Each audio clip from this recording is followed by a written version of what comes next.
Esselamu Aleyküm hürmetli abunasılar. Bugün Meşenli yanında bir etajlı halcamız satıladı. 205 kvadrat durma yeri dımzor. Lokasiyasına gel adam bulsak Meşenli yanında.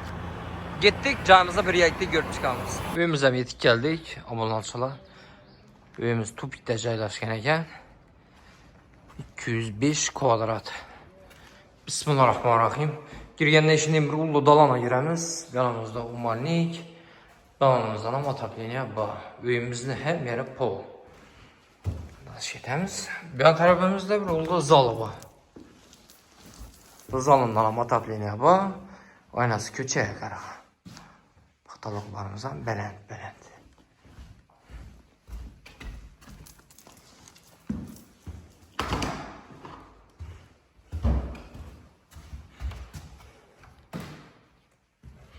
Bir an tarafta bir ulu spalnisi boyuna.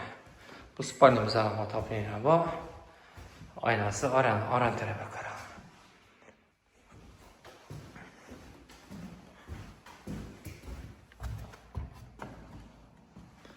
Dalanımızda yine bir yaxşılıq görüverin de.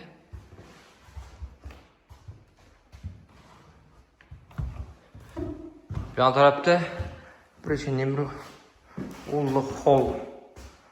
Yanımızda otopleniya, yanımızda katıl yine. Gaz, su, sirttan mamma yok. Dımzor.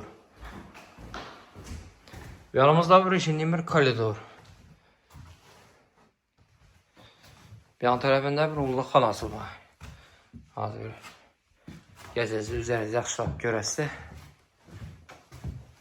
Bir yan tarafımız kuxni. Bir yan tarafında az qalan işin bir bax tarafı var ekan kiçkina. Yanımızdan tuvalet bayına, köçe tuvalet.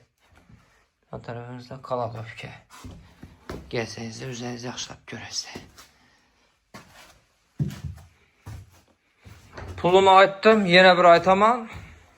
370 milyon pulu geliş adam. Kime gerek olsa ekran nomerlerimizi koyalım, kep görürseniz. Sağ olun, salamat olun. Etibar üçün rahmet.